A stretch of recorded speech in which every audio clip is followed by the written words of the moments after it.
The topic of mine is, as it says, cultural translation distilled, meaning that my aim today is to try and reveal at least some myths of what the agile culture is and what is the cultural agility of a company.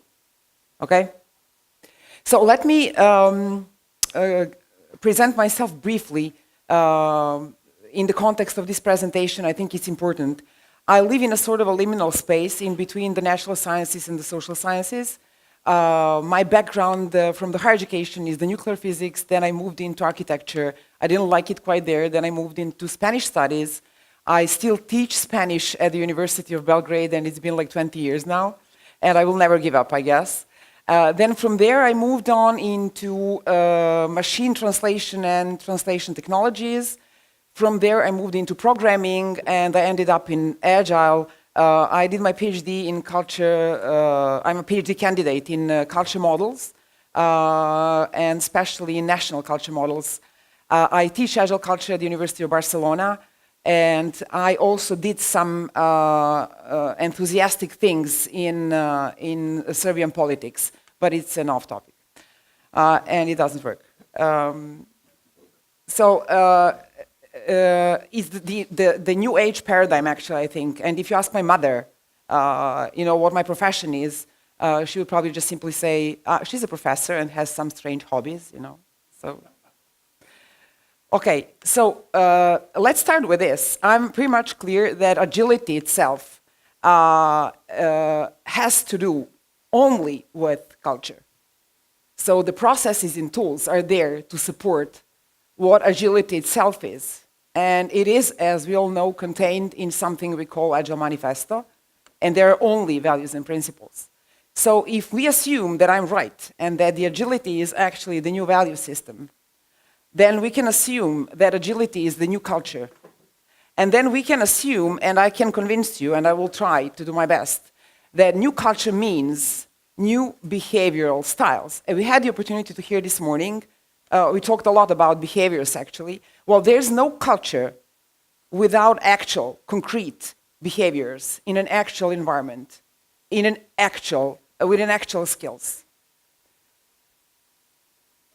This is one of the examples I got, the real-life example. So I worked I coached like over 30 companies and trained I don't know how many Scrum Masters, product owners. And I keep getting these messages of people that get really frustrated with the agile job they do with their companies. So this one was very specific and I think very instructional, actually, because it says, "Hi, Jasmina." It was this year, May 14th. I got it in my Twitter, and it says, "I have a dilemma regarding the use of Agile Manifesto. It is based on principles and values, and what to do if a person in a team does not respect them. How can a person be held accountable for consciously violating them?" Please raise your hand if you have this experience. Do you have that on your teams? Cool. That's what I thought. So there's no an easy answer. Obviously, I initiated the communication. We talked a lot. We had a Skype call and so on and so forth. But that's not my point. My point here is that there's one clear fact, that her dilemma is actually a non-existing dilemma, because there's no a team if there's no a culture circle. So if there's one person not sharing the values, we can't talk about having a team, specifically not an agile team. Because organizational culture is a system of shared assumptions. So we have people sitting there, and one of them doesn't share assumptions, doesn't share values, we don't have a team. And moreover, it's not just the shared assumptions, values, and beliefs, it's that they govern how people behave.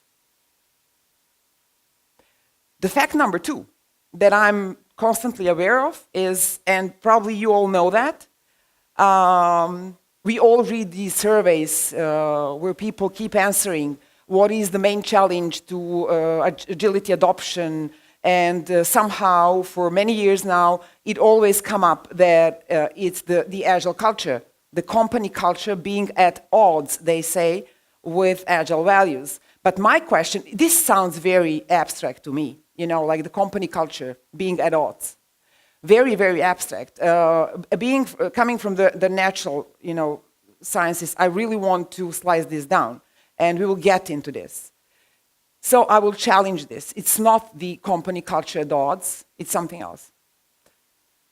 There are 3 reasons they say. Company culture at odds is like 50% of the people that answer the surveys, they say the culture of the company is at odds. Then they say there's a strong organizational resistance to change.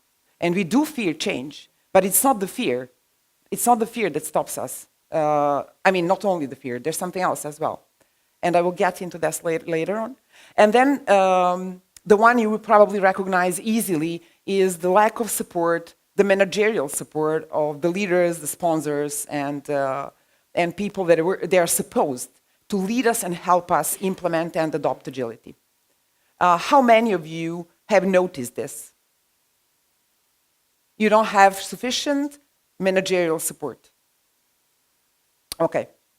But this is not new. I mean, there's a lot of studies written in the 80s, 90s, from the past century, where the culture got analyzed, I mean, the organizational culture. And we know from 20, 30 years ago that culture can ruin you and culture can make you succeed. We know that. This is probably one of the first books ever written about the organizational company culture.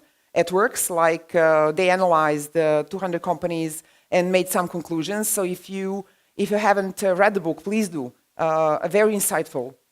And we have many more books. I will just mention 1 or 2 more. This one comes from the William Schneider. He dedicates himself to this why good management fails and what is the neglected power of the culture. And you can read the book, and there's an article. I hyperlinked it, so you can read it there. The article is from 2003. And I won't put more examples. I just want to conclude one thing about the Christina's theme, is that actually there's no alignment, not only at the level of the values, but it's at the level of the behaviors. I will go back to this, but I want to say it now. If we can't agree as a team that works in an agile environment that we have to share values in order to belong to a culture cycle, then we don't have any chance of belonging. So that's one value we really need to share, to be able to belong to a culture circle of agility.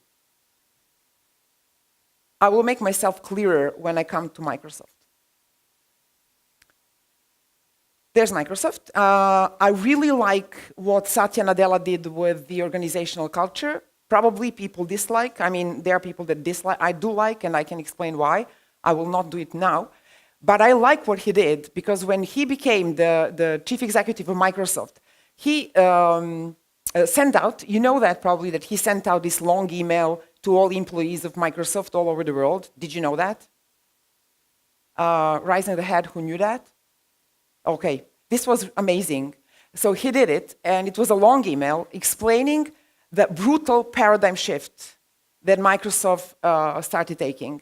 And it was a cultural shift. So I will just read out these 3 things that I find very important and very illustrative for my point here. The first one says that we must build the right culture to take advantage of our huge opportunity. And culture change starts with one individual at a time. So my point is, there's no company culture at odds with Agile values. There's individual at odds with Agile values. Then he says, we must each have the courage to transform as individuals. We must ask ourselves, what idea can I bring to life? What insight can I illuminate? What individual life could I change? What customer can I delight? What new skill could I learn? What team could I help build? What orthodoxy should I question? And he goes on and cites the Mario Rilke's words, and I really like the quote, and it stays somehow. It says, the future enters into us in order to transform itself in us long before it happens. It was in 2015. So you know, probably you're aware of the shift Microsoft made. Just like the last evening, we had a speakers dinner, and we spoke about the threat that Microsoft presents now to all the agile tools such as Jira. The day they bring in the work in progress and the workflow, I mean, they are done. We will be using Microsoft tools for agile tracking. And Satya Nadella, I follow him obviously, continues posting articles on Microsoft culture. It's almost every day, like for 3 years now. And this one is very specific because this one says, this means fostering a culture that is diverse and inclusive and values the unique perspectives and experiences of each individual. Now, you might challenge me and say, well, the person sitting on a Chris's team, well, it's a unique individual, right? So I'm going back to my point by saying, if the person doesn't accept at least this one simple value, that we have to value individuals' values, they can't belong. It's a bit confusing, and we are tired, but you know, that's like the basic things. We have to agree that we want to belong to a shared circle. And if we don't agree that, there's no shared circle, there's no culture, there's no team. So that was my answer to Chris. She had to check that out. Does the person want to belong? Fact number 3. Agile, it's a huge paradigm shift. It's an immense paradigm shift. It's a cultural paradigm shift. It's a mindset, and probably the second one in the history of all civilization. I don't want to go there, but I want to say one thing. How do we know that? We know that from theory. We know that from these binary oppositions that agility always stands opposite to something or over something. So we talk about culture over structure because individuals and their interactions, it's culture. So it's culture over structure. We talk about products over documentation. We talk about change over plan. It's binary opposites. And that comes, it has been very well studied in the philosophy. There's an excellent book actually from the Claude Lévi-Strauss called The Raw and the Cooked. So binary pairs, particularly binary opposites, form the basic structure of all human cultures, all human ways of thought, and all human signifying systems. And that's the way we think, and that's the way we understand reality. So when we talk about agility, we always talk about agility versus something old, something traditional, something that already missed to give results. So we need something new. And then we enter into explaining it. But now I want to say something. I don't want to go into this. It brings me to the fact number 4, that the change is super slow. The layers of what was there and what is coming in the future overlap. So the change in so many ways is bizarre. It's strange. It's very hard for ourselves. It's totally annoying because we really need to belong to something known. We need it as a human beings. Like my mother, she needs to know, then I'm a professor and there's something else. So we need to breathe through these paradigm changes, and it will take a while. It won't happen overnight. And then there's this excellent book, Cultures and Organizations, written by psychologist, sociologist Gerd Hofstede. And the guy measures culture, actually measures a lot of organizational cultures, national culture. And it's a very interesting book. But there's just one thing I wanna state as something that confirms what I just said, is that values are very hard to change. So you can change many things. You can change the way you behave. You can change the rituals. We talk about ceremonies all the time in agility, right? So, and we changed it. We have new ceremonies. We have new greetings at the company level. You can change heroes and you better do. You can change the symbols, the hairstyles, the way we behave, the way we drink coffee, do we eat at home, do we eat at the company? So it's all changeable, it's all designed, could be designed. The only thing that is very hard to change actually takes, well, should I say that? A lot of years, at least, is values, the system of beliefs. So my point is, don't expect change to happen overnight. It won't change.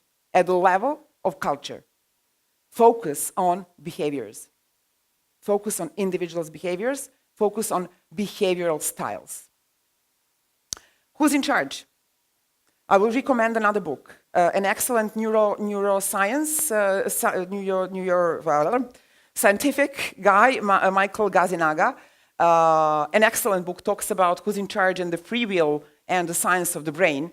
One of the things I learned from this book that helped me understand that it wasn't actually fear that stops us from changing. It's this we get puzzled. It's this overlapping of known and unknown. So there's one simple rule that says, we as human beings, as small children, we expect objects to conform to a set of rules.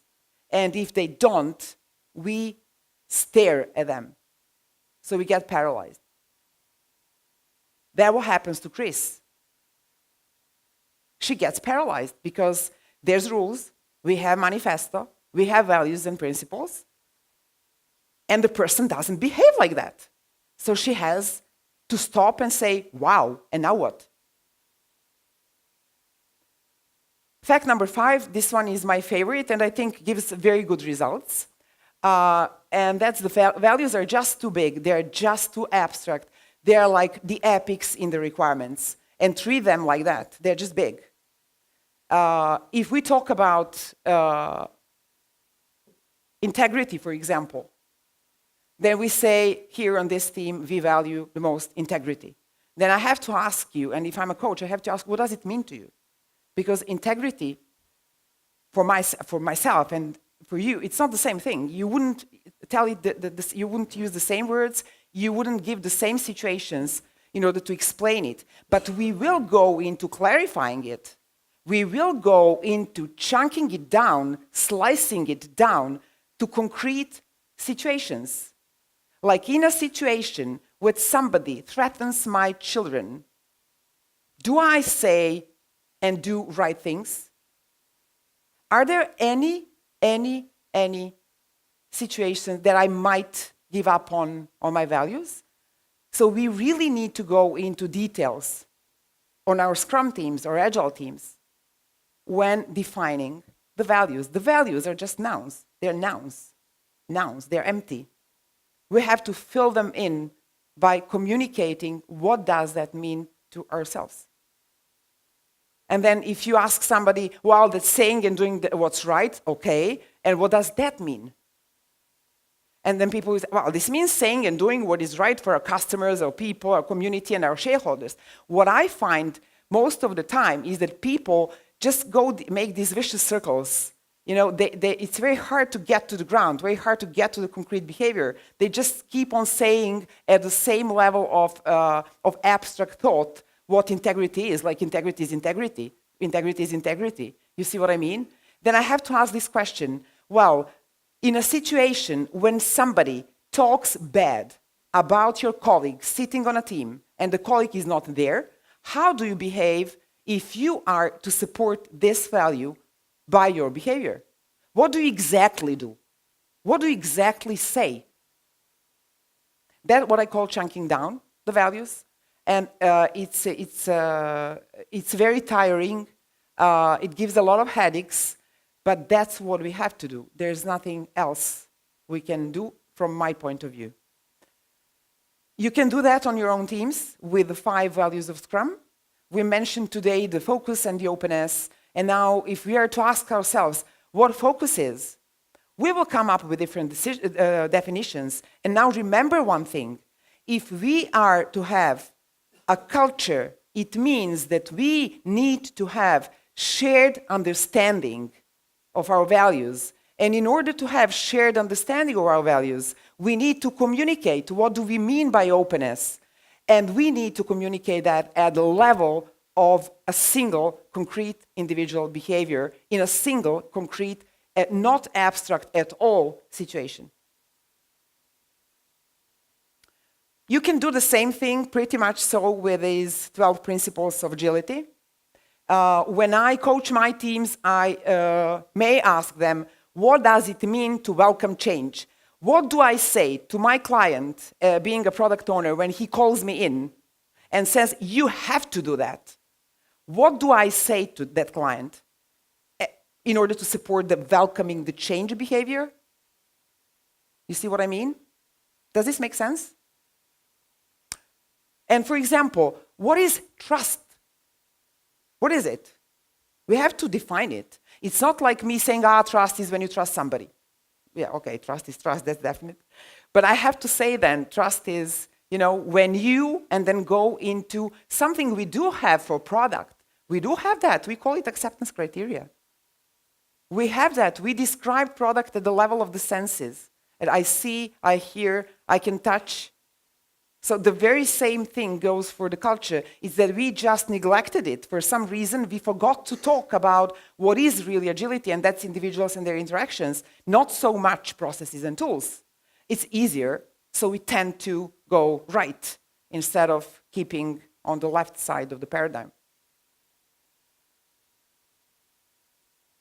There are some tools you could use to chunk down the values or to slice them down. You can use the simple common sense, as we do with the product requirements. You just keep asking yourself, what does this mean to me? And then you write it down when everybody's fine with it, like, yes, we can recognize it. And then I might one day introduce the concept of culture testing. I won't automate it. So this is the neurological levels, and it's pretty easy. It's from the Robert Dilts. It says that we do behave at different levels, and the levels are like superposed, meaning that at the lowest level we have the environment, like describing the environment, the actual environment. So if we need a team agreement at the cultural level, we have to describe the environment we work in. And then we say, okay, how do we behave there? Do we open windows? Do we use air conditioning all the time, or we do respect? Those simple things, like super simple things. Do we apologize when we make, or we just go, and stuff like that. You make agreements, and agreements are, as anything and everything in Agile, iterative. So you iterate on them. And then you go into capabilities, meaning skills. Well, I might be behaving badly because I lack some knowledge. So let's analyze that. And then from there, you go into beliefs and values. This here we get, it's more complicated, obviously. You won't make a person change. You can't do that. It's the person itself. So the person has to be willing to change the core beliefs. And even if the person is willing to do that, it will take time. So the guys sitting on a team with the person that wants to change core beliefs will have to be patient. And then we can go into identity, and there's more. There's even more, but it doesn't matter. Now, it's good for now. This is one of my favorite tools. I use it to measure culture, but actually it's a trick. I don't use it so much to measure culture. I use it to start the conversation. Because have you heard of human synergistics? Anyone got measured by human synergistics? No. Just briefly, it's clickable. So please visit it, because it's open and it's interactive. And you can go into finding really out what are the behavioral styles and what are the manifestations of concrete behavioral styles. I will tell you just one thing. There are two styles. One of them is split into two. The constructive styles, like achievement and self-actualization, and then the styles, they're called passive, aggressive, and defensive as a global denomination. So when you are on a defensive, you can passively defend yourself or aggressively defend yourself. So if you read the concrete descriptions of concrete behaviors, you will find out many, many examples that you are surrounded daily by. The dangerous ones for the company and the team are these. That's the avoidance of responsibility, like talk to my hand, I don't know anything, or where is the seal? I do if you sign it.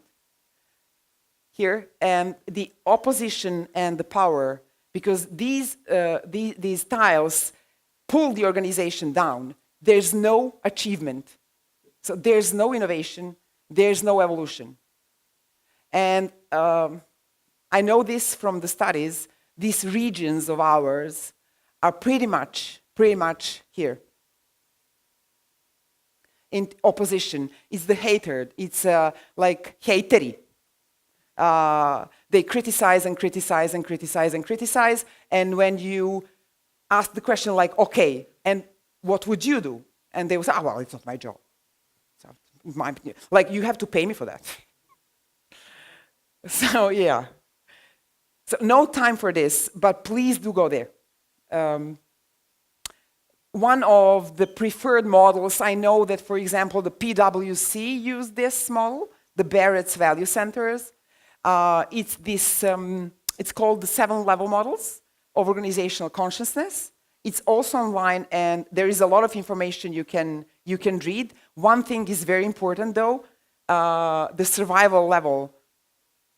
At this level, if you are not careful enough and don't take care of people, like humans and their interactions, you will end up in control, corruption, and greed. That's the flip side of it.